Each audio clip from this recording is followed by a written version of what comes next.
Hello friends, and welcome to day one of the Grainfather G70 brew day.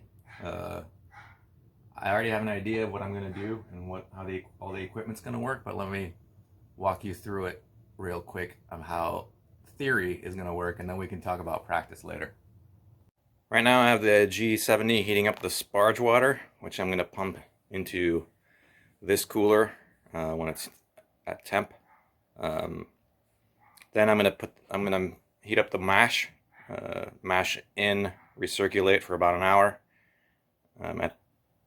The cooler I've used for gravity brewing before, and I know it can hold the heat pretty well for at least a couple hours. Then once the mash is done, I pull up the grain basket up top, and theoretically, I've got my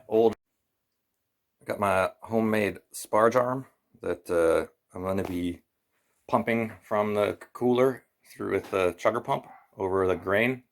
Once I lift the grain basket, that's how the Grainfather works. You'll see that later. Then once that's done, sparging's done, do the old boiling for about an hour. This is a ESB recipe that I've brewed many times before, so hopefully I'll know if it's good or not. Then once that's done, pump it through the counterflow chiller, which I can attach to running water straight from the sink and outlet right into the sink. Either that, or I'll reclaim the hot water for cleaning later. And then go straight into the fermentation chamber. I got a separate video with some details on that, and hopefully that's going to be the brew day. Now we'll see how theory meets practice. So we're at the mash. Started stirring in the grains. As you can see, they seem a bit thicker than normal, and I think that's because there's actually there's a false bottom here and some water space underneath. So I think the grain to water ratio is actually fine, but most of them are near the surface. I'm a big believer in brewing salts, so there's some gypsum and calcium chloride in there. Happy to share the recipe for anyone who's interested, but it's basically a lot of Maris Otter. I'm making, NESB, some British Crystal 60 brown malt, and some torrefied wheat. So I'm gonna start, once I'm done stirring in, I'm gonna start recirculation in the mash. All right, now the mash has begun. So it's gonna be recirculating for about an hour. All the temperatures are pre-programmed, which is kind of rad. I'm using the Grainfather app, so controlling it straight from my phone. As you can see, it's a beefy recirc. I might have to turn that down a little bit. Don't want to get any hot side aeration, too much of that going on. But yeah, we got the mash going, and I'll keep you posted. Alright, so here we are. Looks like the mash was done. Actually kind of neat. It heated up for mash out, so I've never been able to do that before since I've only used a cooler. So it should have stopped the mash. And now what happens is you lift the grain basket up, and it's held up on some sort of outcroppings there, and then you're draining, and then I can start up the sparge, and I'll show you how that works in a minute. Okay, so we are sparging. A couple lessons learned here is that as you can see, this is it wouldn't be one of my projects without some sort of janky contraption. This is my homemade sparge arm that I have actually been using for quite a few years, or sparge, I guess, I don't know what you call it. Spray controller. It hooks up to a regular igloo cooler using a chugger pump. At first I was actually having trouble getting the water all the way up there, and I think what I had to do was actually lower the top down so that it wouldn't have to fight gravity to at least fill the pipe. And I'm just controlling it here with this ball valve. Here we have the water. It's actually retained a pretty good amount of temperature.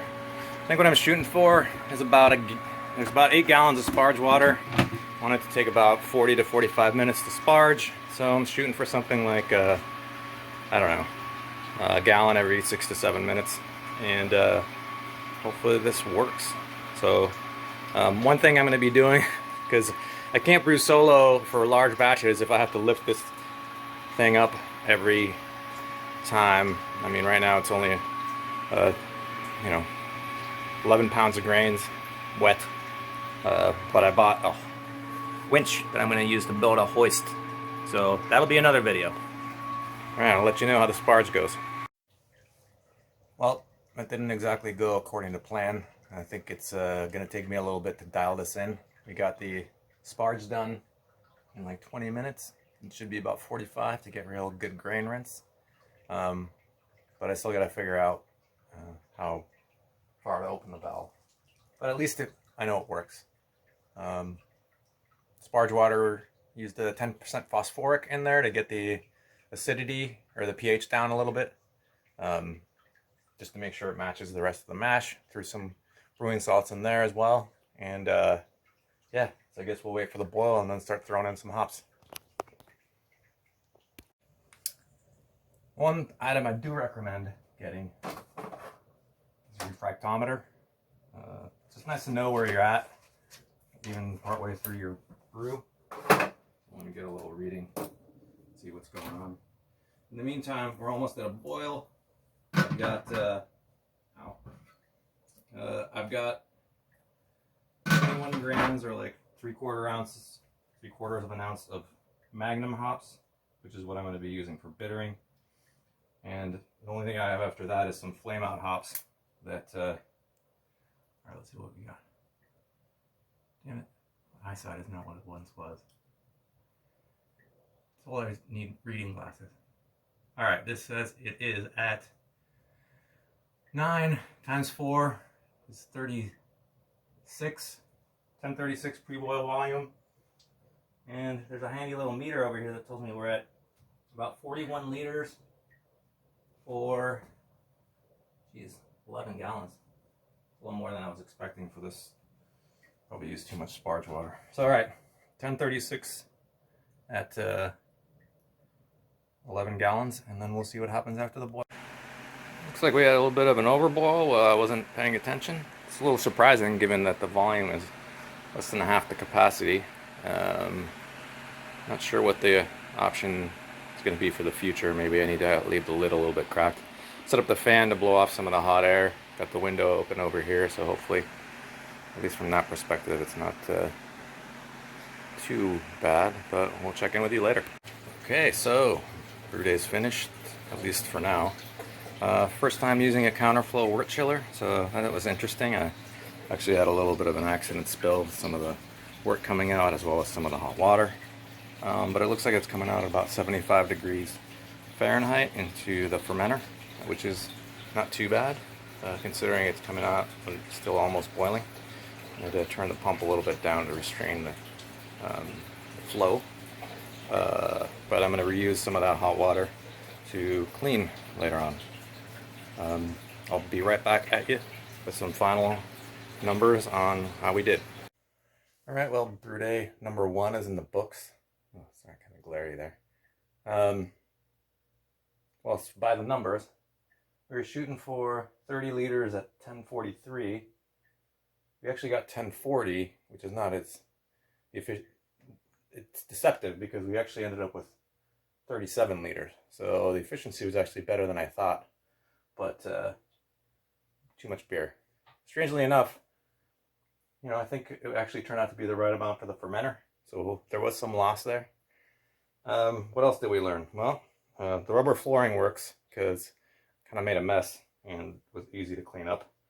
Got to crack the top of the lid in case, because it looks like it tends to overboil if it's fully sealed. Put a little fan there after I cracked the lid and it seemed to work just fine. Also got to keep an eye on all the tubes because spillage seems to be part of the game. But overall, pretty easy.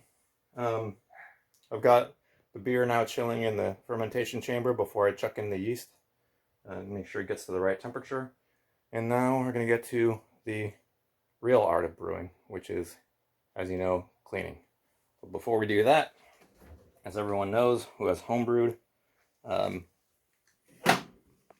you can't finish or start or work on a homebrew day without having a beer. So here's to you, and keep brewing.